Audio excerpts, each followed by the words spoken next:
Good afternoon, everyone, and welcome to this session that's entitled Elevating Social Justice Within Climate Protection Strategies in City. It is always my great pleasure and honor to be with my fellow colleagues from across the United States. And it's always wonderful to see them when we all come together to talk about things that we're passionate about. My name is Elizabeth Kautz. I'm the mayor of the city of Burnsville, and I'm also the former president of the U.S. Conference of Mayors. I represent mayors from the nation, over 1,400 large cities. And as mayor, we know that the cities are the focal point of the climate change crisis. With a majority of the world's population living in cities, our communities know firsthand the catastrophic consequences of rapidly changing climate. Just this past year, we have witnessed widespread devastation all around the globe. Hurricane Ian in Florida, record-breaking heat across Europe, devastating floods in Pakistan, and one of the world's worst droughts in 500 years. So we've already experienced over dozens of billions of dollars in climate disaster, only at the beginning of this year, just this year alone. So the cost of climate change is outpacing the things that's happening, and that we can make a difference with the actions that we take. And yet, although we are all affected by climate change crisis, these impacts are not felt equally. Our vulnerable population, mainly our underserved communities, are disproportionately affected by the hazards of climate change. This includes our communities of color, low-income families, the elderly, disabled children, and immigrant groups. They are the least prepared and the most at risk. Social inequalities have and will continue to play a crucial role in achieving equitable climate action. A failure to incorporate environmental justice into our climate planning will almost certainly result in forced community displacement, widened social economic inequalities, and increased climate-related casualties. I have made environmental issues a top priority of my tenure as mayor in the city of Burnsville, and also when I was president of the U.S. Conference of Mayors. We have made great progress to align our equity climate goals throughout the United States. We have completed a climate vulnerability assessment in Burnsville, which identifies and assesses which population would be most burdened by climate change. Our region is also in the development of establishing a resiliency hub in the Minneapolis-St. Paul region. But first, I would like to also tell you about what we're doing with our Grow Burnsville initiative. Grow Burnsville is about creating food forest within our community, and also market gardens where we help our young people to understand agriculture and also what it means to be an entrepreneur in that space. With our food forests, we plant fruit trees, vegetables, nuts, and herbs, and so forth. And our community can come and pick and use all of those products for their use. So we try to address all of the issues that have to do with food insecurity. And I know that my colleagues across the United States is also doing things that affect food insecurity and other climate initiatives. And so it is always a great pleasure to be joined by my colleagues. We have with us the mayor of Des Moines, Iowa, Austin, Texas, and 2 cities in California, Oakland and Santa Rosa. The mayors represent a diverse cities throughout the United States. And I'd like to ask my fellow mayors to talk about their overall experience with regarding to climate vulnerability. And let's start with Des Moines, Iowa, Mayor Frank County. Mayor Couts, thank you, and thank you all for attending. As we think about climate, and I get at moments very excited about the possibilities of all of us working together and making the right things happen and doing the right things. And we have a plan in Des Moines that we call ADAPT DSM. And it looks at the vulnerabilities of all of our city through whether it's a extreme downpour weather event, whether it's a derecho, which, by the way, I just learned 2 or 3 years ago, which is essentially an inland hurricane that is, winds of 100 to 140 miles an hour. So anybody that thinks it just happens, around coastal cities, it happens in the middle. We have to look at what that does to our city and our population. How do we not only lower carbon emissions and look at new and better ways to incent, and by the way, the IRA that just came out is going to help some of our citizens as they look at their utilities and how they look at their HVAC systems and their refrigerators and their freezers and all the other things. They can get incentives to help them purchase those and lower that cost, including electric vehicles. But as we look at it, we also know, as Mayor Couch said, that we are all affected differently. Parts of our population are very vulnerable. They live in low-lying areas, which sometimes when we have a flood event, they are sometimes overcome by those. And so what do? How do we prepare and come back more resiliently? How do we look at the future? Our ADAPT DSM has reached out to all portions of our community to find out what their vulnerabilities are, what their opportunities are, how we all can work together to make things happen and use some of our city funds to incent people to do and partner with them to do the right thing, to improve their structure in their houses, and sometimes recover after a derecho where they've had significant damage to their home. And then there are those that are also homeless. The derecho affected many of those people as well. How did they get to be homeless? I mean, there's so many different ways, but we have to look at every part of our population. We have to look at every one of our citizens and try to treat them and help them up and get them to a position where they can see a sustainable future. But we need their voices. We need to know what their fears are, what their risks are, and what it is that we can do moving forward with the city. So we're going to start out by analyzing all of our opportunities in the city.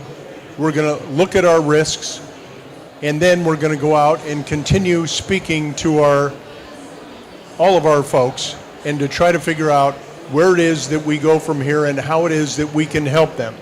Then we're going to come back and we're going to start making those strategies and putting them down and see what it's going to take to finance those, and look at our budget, look at the opportunities from the federal budget and some of the things, and maybe even work with the state to make some positive things happen.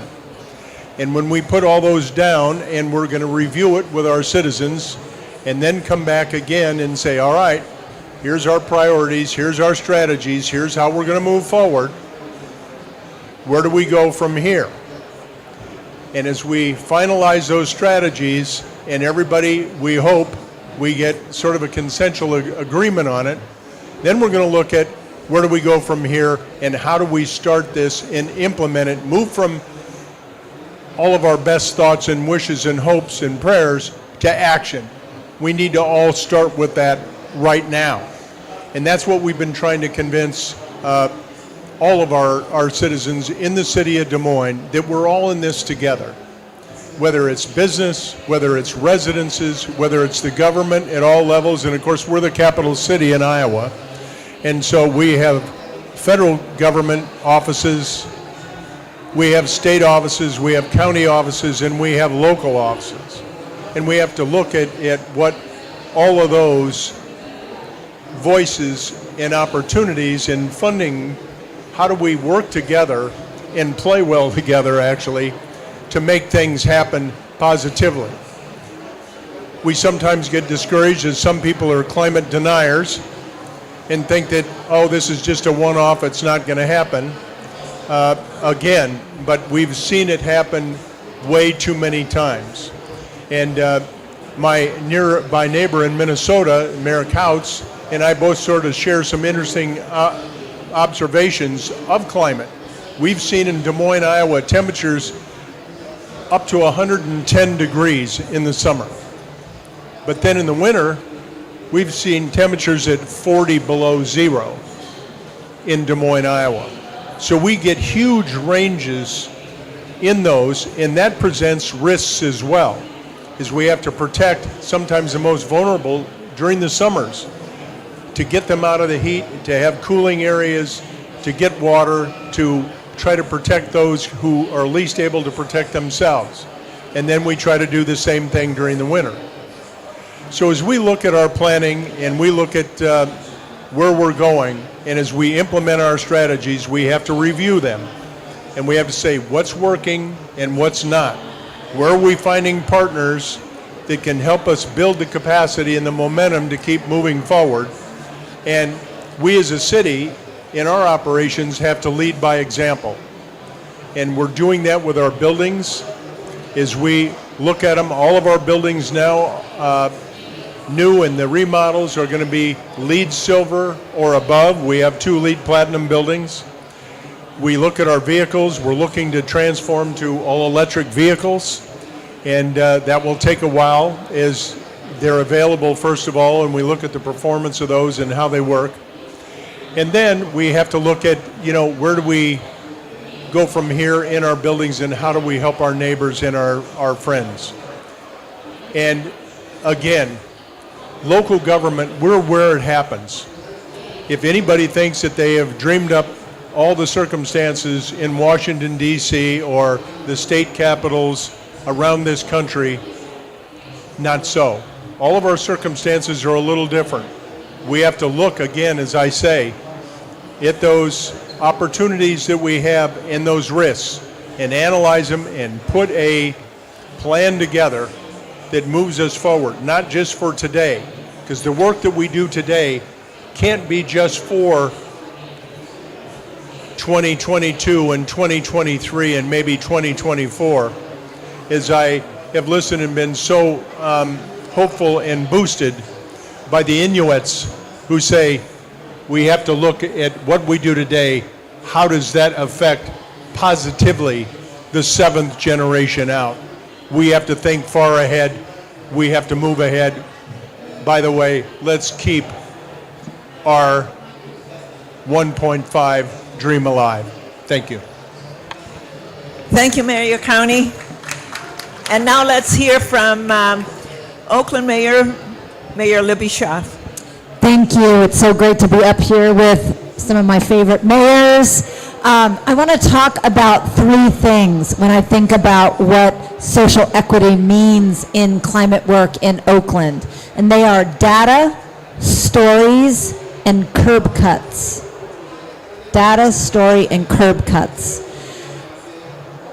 We are doing social equity work because we know we need policy change. I think every mayor should be required to read The Color of Law, to really see how we as governments have done truly racist and horrible things that are actually baked into our laws, and it is our responsibility to undo those injustices and move our societies forward to be more fair, more equitable. And to do that change work, we have to move people, both their heads and their hearts. So data is how you work with people's heads. And I'll give you an example in Oakland. I'm going to talk about 3 different neighborhoods in Oakland. The Hills, which are where our wealthier and whiter residents live. West Oakland, which is surrounded by freeways, has a legacy of heavy industrial uses being right next to residential uses, and is alongside one of the largest and busiest container shipping ports in the country. So a lot of environmental impacts to that community. East Oakland, also a legacy of industrial uses next to residential, where our freeways, the freeway that runs closest to the hills does not allow diesel trucks on it. So all diesel trucks are diverted to the freeway that runs through the community of color. So that's East Oakland. The life expectancy between the residents of East and West Oakland compared with the hills, which in some cases is a mere 3 miles apart, is a 15-year difference in life expectancy. That is compelling data.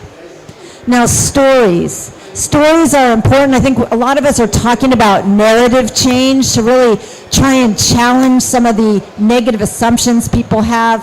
But stories are also our roadmap for crafting the solutions to undo inequitable systems by actually listening to those who are most impacted. Now, in East Oakland, we talk to our residents about why they are so dependent on their cars, their gas-guzzling cars. And they said, well, you know, it's expensive to use these different transportation options. And they said, you know, if you give us like a bus pass, that doesn't help me take BART, or it doesn't help me get to the bus station or the BART station. So we created something called, you guys have all heard of universal basic income. We created something called universal basic mobility. So it's one card, and it can be used for our metro, our buses. It can be used to rent an electronic bike share or a scooter. So it has all these different mobility options because one size doesn't fit all. But in our Fruitvale neighborhood, people said, we're not really that interested in the mobility issue. We have recently had, does anybody else have planned power outages where they live? Where wildfire risks are so high that our utility company turns off the power. We've also had an instance where our grid was so stressed, we actually had a threat of having all power go down. And in this community, our members said, we need resilient hubs. We need places when the air quality is so bad and the temperature has gotten so hot. We have a very mild, I'm never going to go to, wow, Iowa sounds crazy. You know, for us it's hot if it gets into the 80s. So nobody has air conditioning in their homes. So when it does get hot, we need a place to go where it's cool, where the air has been filtered, because so many of our kids have asthma. And grandparents need to refrigerate their medications. We need a resilience hub. And so in Fruitvale, we heard our community say, we need a resilience hub in our community where the staff members speak our languages, which, by the way, is not just Spanish anymore. It includes like Mayan Mum and Quechua and languages that aren't even in written format. So you need people to actually speak those languages. So these are the stories that we listen to and also tell to kind of redefine. Like we say, vulnerable neighborhoods, these people are not vulnerable.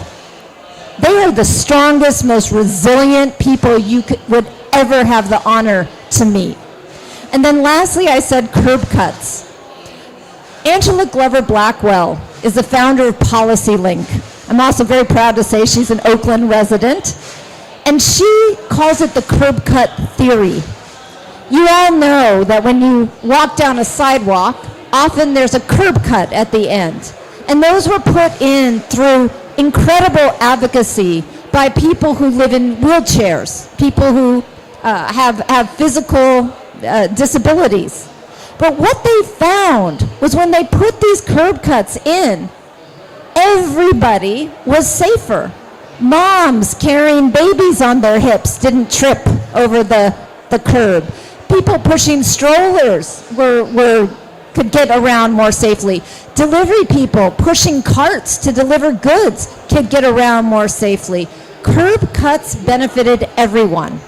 And so when we design our systems to actually lift up the people who our data shows are least being served by our existing systems, we actually make our cities and in fact our worlds better for everyone. That's curb cuts. Thank you. Thank you, Mayor Shah, for your 3 points. Very interesting. And now let's hear from Mayor Adler of Texas, Austin, Texas. Mayor Adler.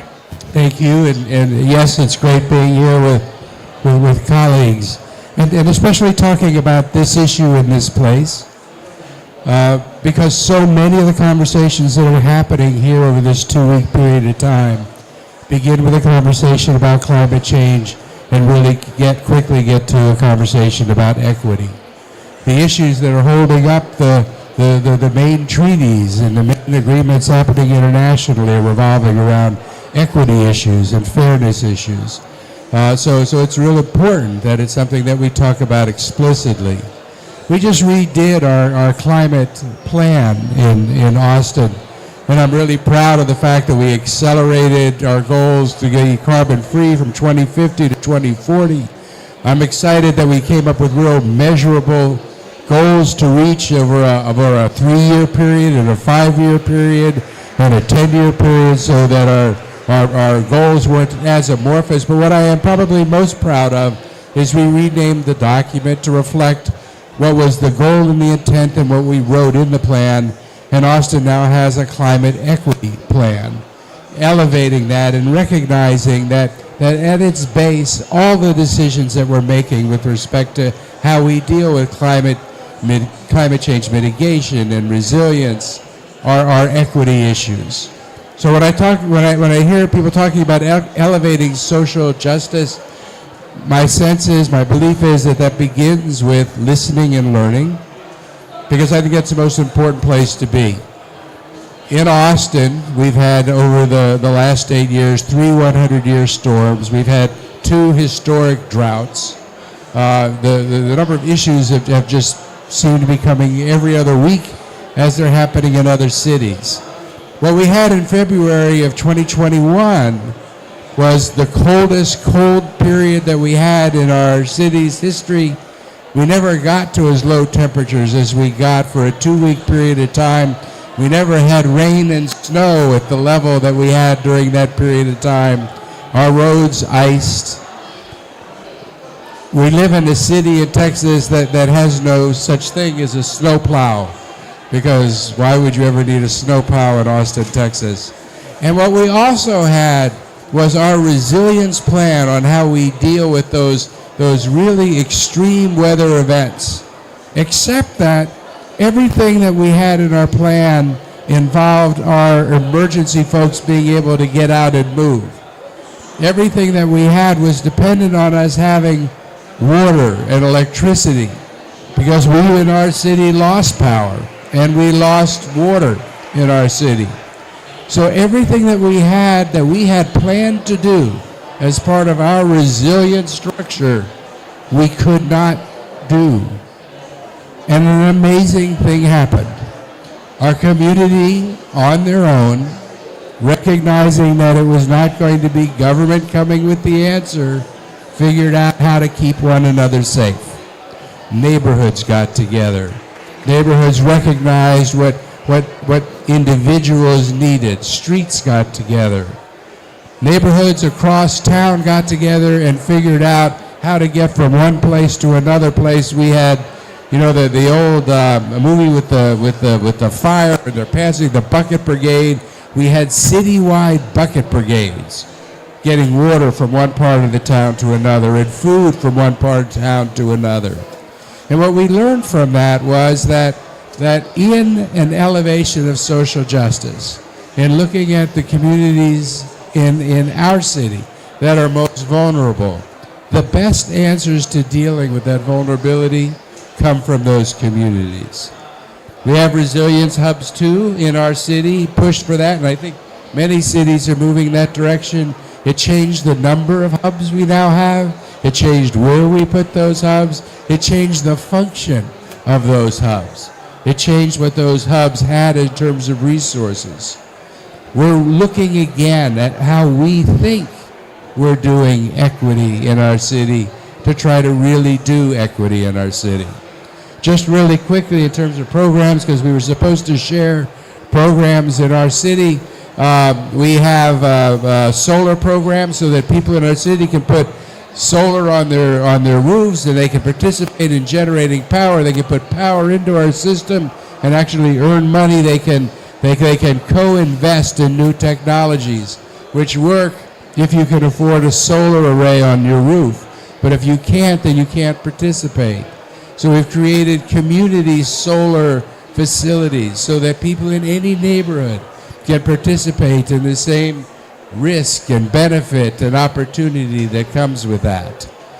In our city, our second biggest challenge is in mobility, and we in part to deal with climate change issues, we finally, and it's embarrassing to say we never really had a mass transit system in Austin, but we live in Texas and everybody loves their cars in Texas. But as a community in the middle of the pandemic, we went to the voters and they increased their property taxes, the city portion, by 20% in order to be able to actually create a mass public transit system in the city.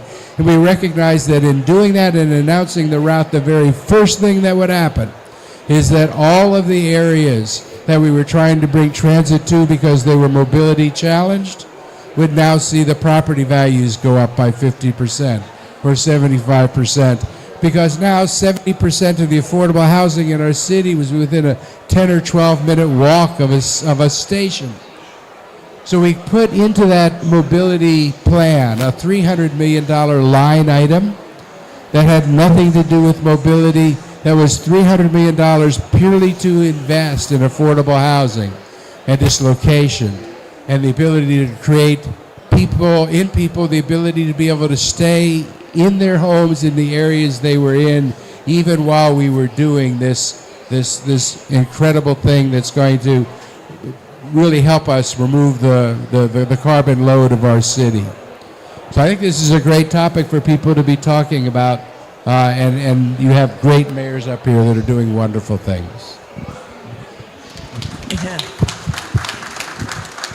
Thank you, Mayor Adler. It's great to hear the experiences as each of us have in our cities and sharing it so that we can take away and also do what you're doing. I think each and every one of us bring different experiences. So at this time, let's hear from Santa Rosa Mayor Chris Rogers. Tell us about the experience that you've been having, because you've had quite an experience. Yeah, first and foremost, I want to thank the U.S. Conference of Mayors for having the panel and for inviting us to speak. In 2017, Santa Rosa and Sonoma County experienced one of the most devastating wildfires in the history of California. We lost dozens of our community members, and in Santa Rosa alone, we had 3,000 homes that were burned to the ground in a single night. Our life has been about rebuilding our community while also dealing with additional disasters. We got 2018 off, but in 2019, we had the Kincaid fire, and then in 2020, we had the Wallbridge fire, the Glass fire, a pandemic. We've had floods, we're in the middle of a drought, and then just to get our bingo card finished, we had an earthquake about a month ago that thankfully didn't have too much damage. Our community has experienced the impacts of a changing climate. And in fact, California is now 5 times as likely to have a wildfire as it was at the turn of the century. We are seeing a more dry and arid climate from September through December. Our wildfire season is now nearly a third of the entire year. Our firefighters are exhausted. Our community is exhausted. And what we've experienced is a microcosm of what we're going to see across the planet as climate change takes hold. In the immediate aftermath of the fire in Santa Rosa, you had two particular areas of town that were the most impacted. You had an area that was up in the hills, sort of like Oakland, that was a little bit more well off, and then the fire jumped a freeway and went into a blue-collar neighborhood and wiped out the neighborhood there as well. You saw a difference in the ability to recover based on your socioeconomic status in our community. You had folks who were more well off, who had better insurance, who were able to go and either buy a new home or to rent a new home at ridiculous rates. We had many examples of landlords who were evicting low-income tenants because insurance was willing to pay up to $14,000 a month to put people who had lost their homes in that person's home. So when we talk about mass migration related to climate, when we talk about people moving from country to country, we saw this within our own community. And it was the low income, particularly people of color, who were displaced secondarily, not just because of the fire, but because of the economics of recovery. We also experienced our own microclimate as it pertained to reconstruction. When you have a massive wildfire like that, it created about a 20% increase in the cost of labor and a 20% increase in the cost of materials. Just as we'll see with climate change across the world, scarce resources will become more expensive, and the people who will have the ability to rebuild or to move forward are going to be the ones who already have the resources to begin with, the ones who have better insurance, the ones who are better well off, have more money in their community. That was one of the biggest differences in how people recovered, was how quickly their insurance paid them out, whether or not they had to fight their insurance through the court system to get paid out was another big one, and what types of assistance that they had in the first month, especially after the wildfire. We also know that Santa Rosa is a more affluent community than many places across the country.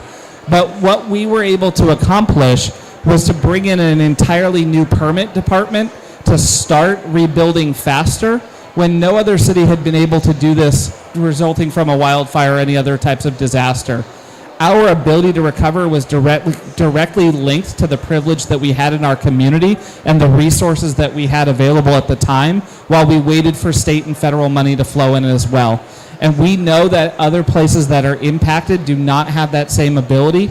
But what we knew is that until we rebuilt our homes, we were going to lose about $2 million in property tax every single year. And so it was a priority for us, and now we've been able to recover much faster. We actually, I'm happy to say, 5 years out, we're about a little bit over 90% rebuilt or in the process of being rebuilt. You see the homes everywhere. We're actually doing very well, much better than most communities because we had that financial assistance. Mayor Schaaf touched on it a little bit, but since 2017, we have seen what are called public safety power shutoffs, which is our utilities' way of trying to protect our community. They literally shut off the power when the wind starts to blow too fast, when the moisture content of the vegetation drops too low, and when humidity recharge overnight is slow. They literally just turn off the power. And when you have seniors in your community that are already struggling, you do have to set up these resilience hubs. And it's one of the things that we've worked our way through is, as we protect our community from the impacts of climate change, how do we then also provide resources for those who are the most impacted by climate change in our community? We've seen that time and time again. The final thing that I'll talk about that we don't talk a lot about is the opportunity cost of having gone through a disaster. It's cost Santa Rosa about $100 million to recover from the Tubbs fire in 2017. That doesn't even take into account the other disasters that we've had. We had started the process of annexing a portion of town that was historically marginalized, underinvested in, and in fact, Santa Rosa for decades had sort of cut the sales tax away from the people, and the people were left behind. We, as a moral imperative, annexed them into the city, and we had a commitment to be able to invest and bring people up to our standards in our community. But when you're also dealing with getting people home from a natural disaster, there's an opportunity cost there of your ability to be equitable in how you are putting your resources out and how you're recovering as a community. It's something that we need to talk about more of across the world because we do know that investment is going to flow into the areas that are going to have the biggest impact on climate, and that means that that's investment that isn't going into other areas if we don't properly plan it out. So I want to thank you for having the panel discussion. Thank you, Mayor. So we're at a point in our panel where we're going to make it very dynamic, and I think that would be something that would be useful for all of us. So I'm going to ask our panelists, because one of the things that you heard from each and every one of our panelists is that cities is where things happen. And the strategies have been working with our communities. It was about collaborating, bringing people in, asking them what is it that they need. Not us telling them what they needed, but them telling us what they needed. And how did we work to make sure that they receive the kind of services that they need. And so each and every one of us talked about those kinds of experiences. And so one of the things that I'd like for our panelists to talk about, and then if we have time, I'd like to shift and have you ask us questions, because that's what we do as mayors, is we listen to what you have to say and what your experience is. So, Mayor County, I'd like this to be dynamic, but people don't understand the kind of weather and climate issues we have in the north part of our country, which when you can be at 40 degrees below zero, with wind chill factors that will take you down to even 70 degrees below zero, or you go to 110 swing in the summertime, and sometimes that lasts for about 2 weeks, and we're not used to that kind of temperature. So let's talk about what you have learned and what you think we need to do more of. This is dynamic. So I'll quickly start. We have, as Mayor Couts has indicated, all of us, I think, have suffered through some very unusual events. But part of that ADAPT DSM, where we reached out to the community, they said, how do you notify us when stuff like this is going to happen? And how do you connect us with resources that will, A, help our quality of life, help our families, but at the same time, maybe save some lives? Because sometimes it's a flood, sometimes it's a terrible storm that's coming through. So we have set up, especially starting out in some of our most vulnerable parts of the city, a notification system where when we see something happening, a storm that's gathering and unexpectedly about to dump 10 inches of rain in Des Moines, Iowa, people need to know. And so we have a system that we're setting up that will notify our citizens when things like that will happen, whether it's heat or it's cold or it's drought. Where do you get water? Where are the cooling stations? Where are the heating stations in the winter? What do we do in the case of a flood? What do we do in the case of some of the other things that might happen? And so that's one of the things that we're doing. I'm going to add to this issue of how we talk about how important it is for us to listen to the communities that have been most impacted by disparity. And we did our equitable climate action plan, so equitable first in the title, but we did it through kind of a traditional method of having a steering committee.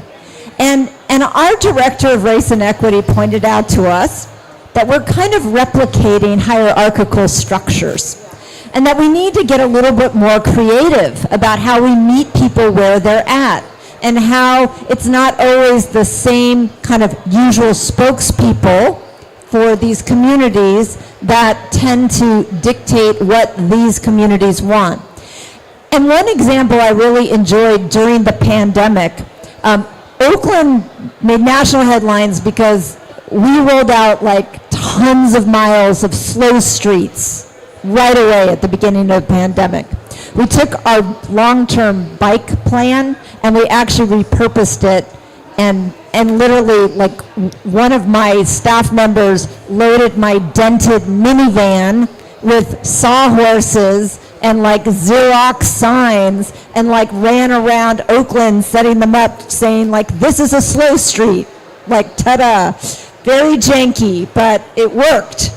So we got all these slow streets out, but then we put on it a simple texting system that asks people to text this number and take a short survey on how you feel about this slow street.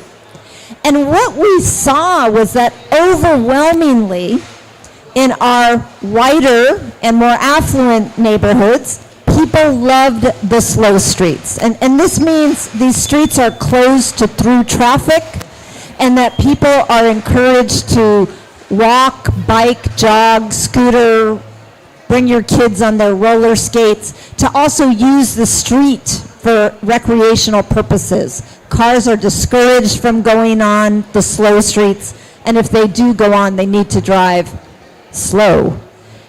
What we found was certain neighborhoods love them. In fact, they still have them to this day, even though the pandemic, is somewhat over. But the neighborhoods in our lower income communities, they use this text function to say, this is not meeting our need at all. Yeah.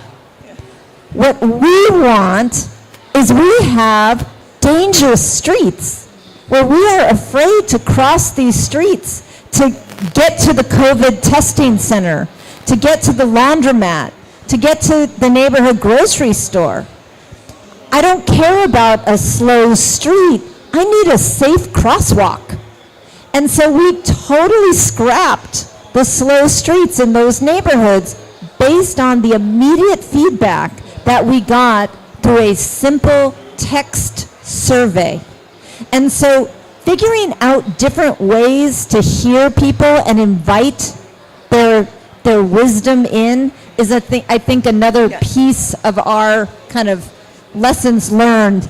And COVID, I think, for all of its tragedy, it really pushed us to try some new things. And these are some lessons I think we will benefit from forever. Yeah, one of the things, and that's really wonderful, because we discovered that you can't do things the old-fashioned way. So we have a vehicle that's called our Engagement Vehicle of Awesomeness. The name of the vehicle is Eva, and Eva goes out into different neighborhoods and have conversations with people, and we learn. We also have a My Burnsville app. And so right away, people can respond and talk to us if they didn't get their question or their issue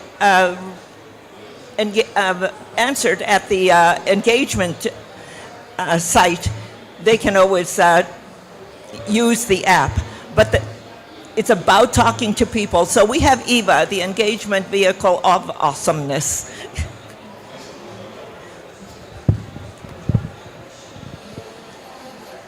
So I wish there was a better answer to the question that you're asking, which is how to get to communities that are hard to reach. And you're right, we did see that in COVID. And we saw a disproportionate health impact depending on the community that was being impacted. We saw that across the country, we saw that across cities, and I'm not sure there was any city in the country, our country, that actually did that well. And that was with a really concerted effort when we were dealing with a life and death issue. But there were certainly a lot of things to learn. We've invested a lot more money in in promoting and empowering people in communities that we would not heretofore have gone to and supported in order to reach communities that we recognize that we're not reaching. The storm I was talking about, where government kind of took itself out of the picture, trying to do as best it could, terrible conditions, trying to get people who needed to be put into hotels off our streets and out of tents, out of homes that didn't have any heat and into hotels. And all of our institutional providers helped and supported with that as best they could. But half the people that ended up in hotels were people that got there without touching anybody that had anything to do with the government. That was, again, organizations. And these are organizations that, as a city, we recognized existed, but we never really invested money in because they didn't qualify for the programs that existed.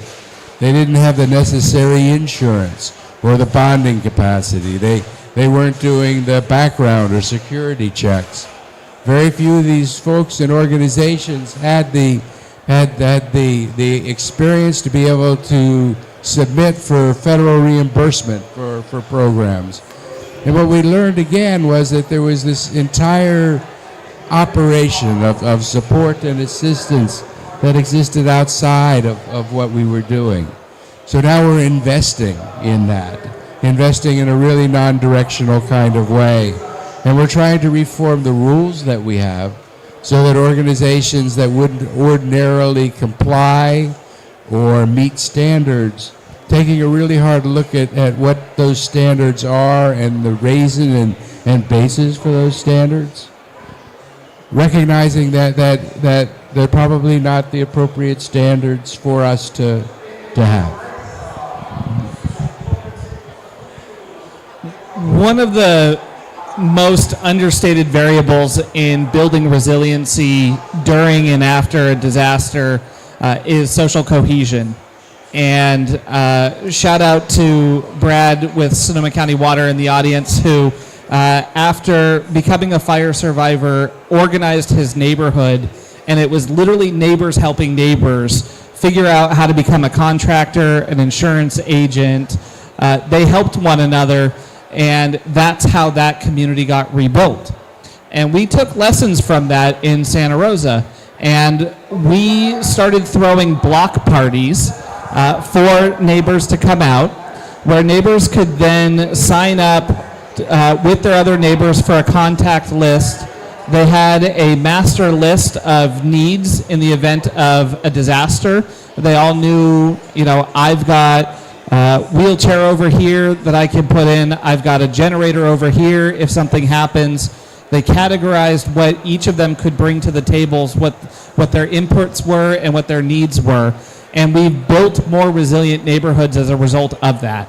And the role that the city played in it was just providing the framework, providing the space for neighbors to come together and have those cross conversations about what they wanted their neighborhood to look like, how they wanted to develop resiliency, and what their plan was going to be in the event that something happened.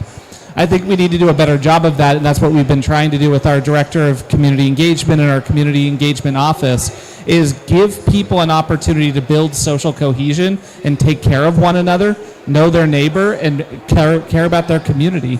So that's how I'd say we go about it. Yeah, it is. When we allow our people to come and help us and we listen and we engage them in how to solve all of these problems, they come up with brilliant ideas, because we also listened to our people about crossing streets. We thought to slow down, but what they wanted was a safe crossing. And so you listen to that and do that. And now I would like to shift. Any of you have questions that you would like to ask us? Yes, please.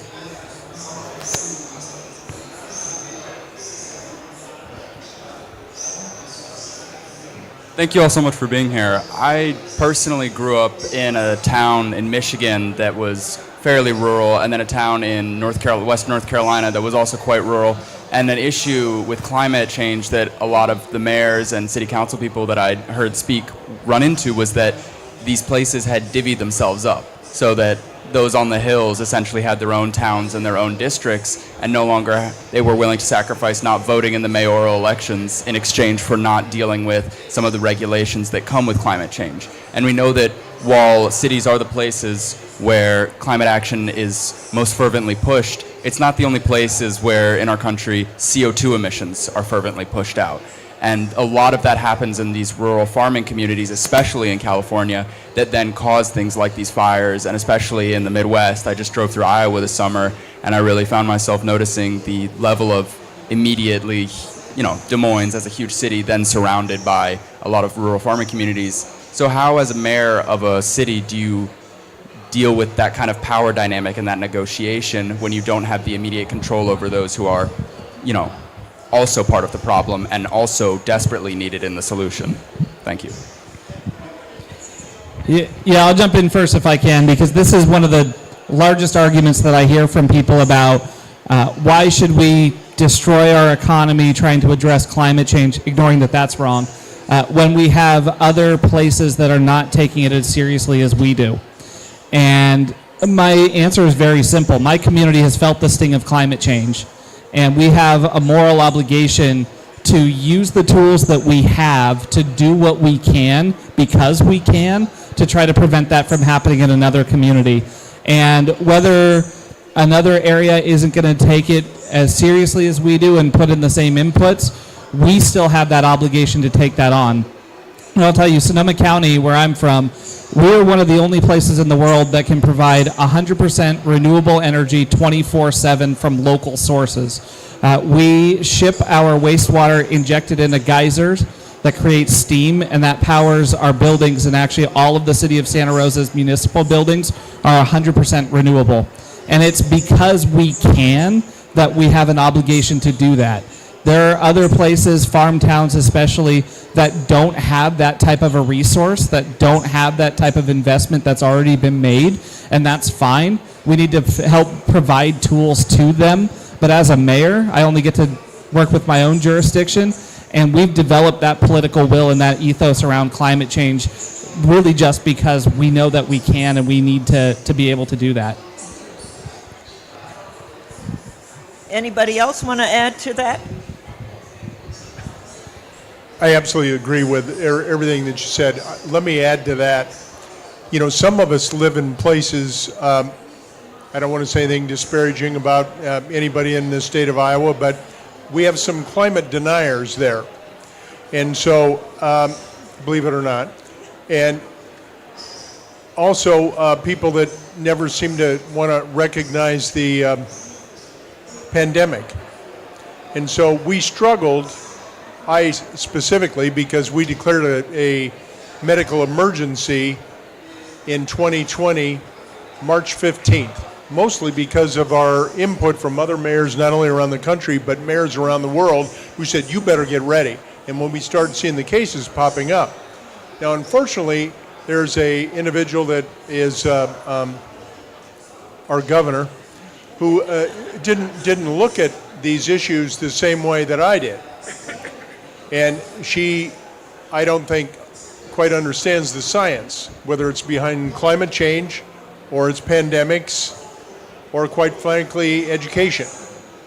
And I think that's one of the obstacles that some of us have to overcome, is dealing with people at other levels of government that aren't so great at doing it. After I declared a mask, I'm just going to give this one example, so hopefully it never happens to any of the rest of you, but we did a mask mandate, and our governor tried to say it's a political deal, and I was on one party and she was on another, and we just didn't agree on that. I said, this isn't a political issue, this is a science issue.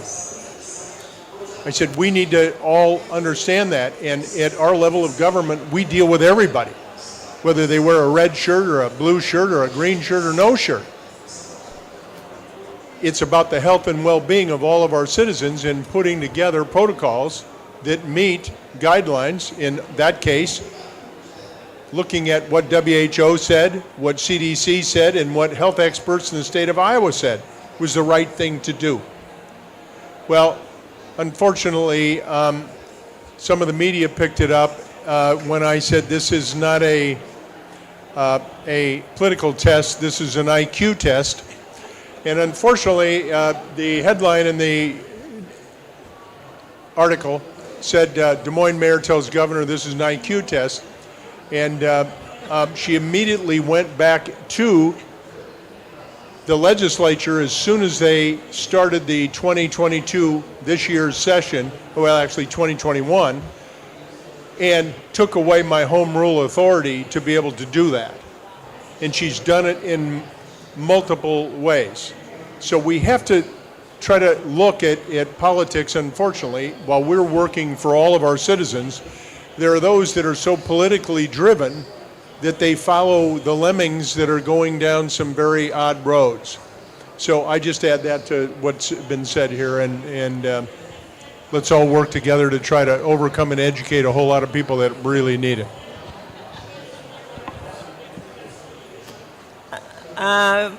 Is there anyone else who has a question for us?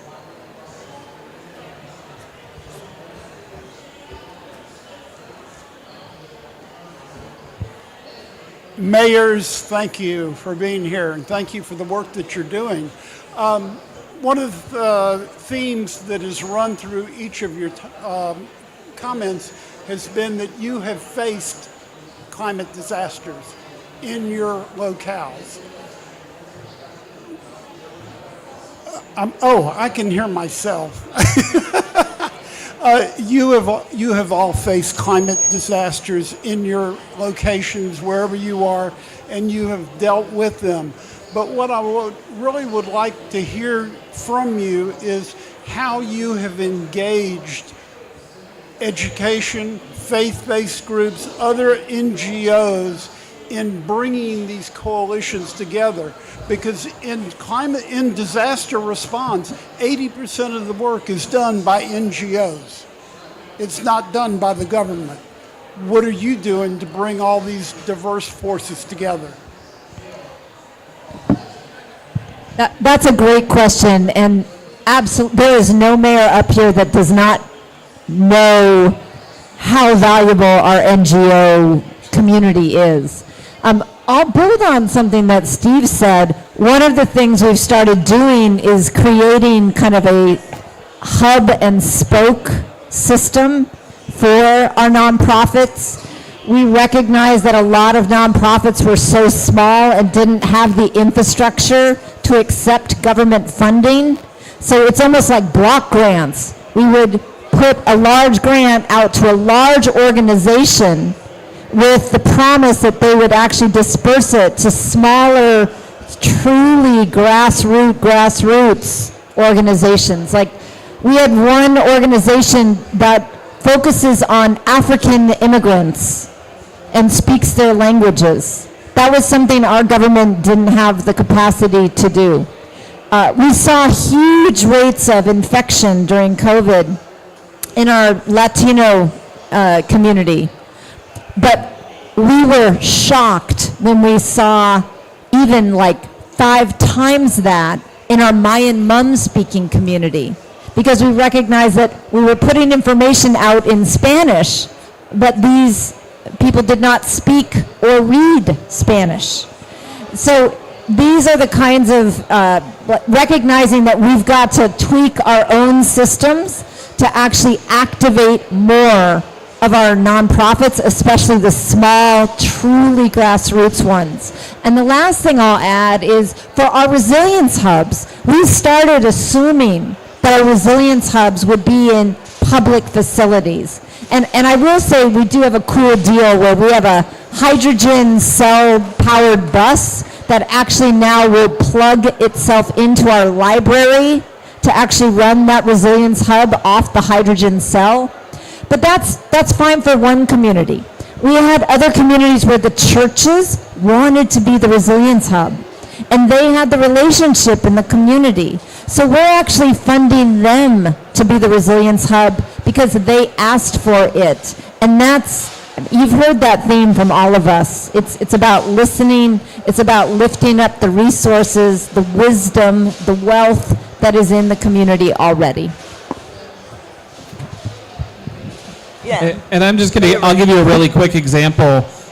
During the Tubbs fire, one of our nonprofit groups actually made a website where somebody could go on and say, I need help with X, right? I'm a mom who can't find formula for my baby. And all of the other nonprofits, anybody else who wanted to help, could go on and could own one of the things that they saw that somebody was in need for. They literally created a dashboard without the help from the government, just a dashboard where people could put up what they need and people could respond. You know, we could go on and listen to all of you, but our time is up. But we'll take one more because you've been standing there and have your hand up. But, you know, I want to make sure that we have some closing remarks, because what you've heard from us is that all of us have the same experience, and we're addressing it because we care about our people and we're listening to our people, which is what happens. Thanks for taking one more. I appreciate it. My name's Cody Finke, and I am the co-founder of a company called Brimstone, which makes ordinary Portland cement. So that's the normal cement that all buildings are built out of, but we make it in a way that's carbon negative. And the U.S. State Department is showcasing one of our mortar cubes. If you want to come and look at it, it's in their pavilion. And our company is based in West Oakland. We employ about 20 people there. And we are considering putting a plant either outside of Minneapolis or outside of Austin.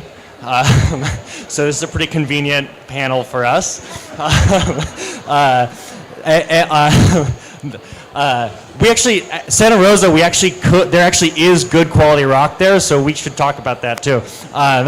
So we use a different rock than conventional cement production. I'm sorry, Des Moines. But one of the routes that one of the issues is that we are pretty confident that our process can make lower cost Portland cement than the conventional process, and also it's carbon negative.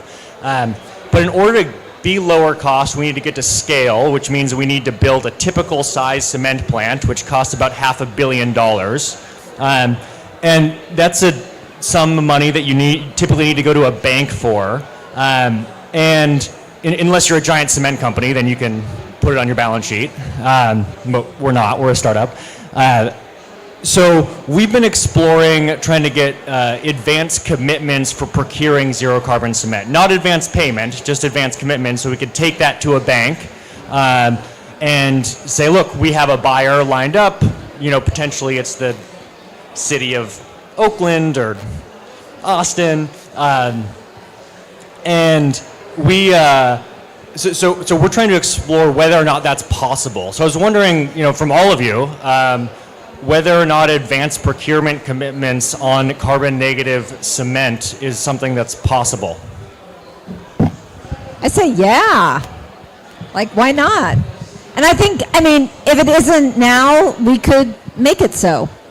Because I think that's a very creative way. You're not asking us to buy something we don't need, or so we should talk. Daniel, you know, okay. But these are great examples of creative ways to partner with government, and you're going to get a lot more flexibility and interest in being creative from the local level. I thought you were going to say that the code doesn't allow your product, but that's changing our codes is another thing that we need to get into.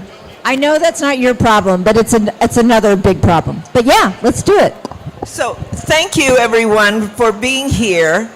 We really appreciate your time and listening to us. And thank you so much to the panel who has given so many great examples that we all can share, and we all can take some of your experiences and use them. That's what we mayors do. But thank you for coming and joining us. We hope that it was beneficial.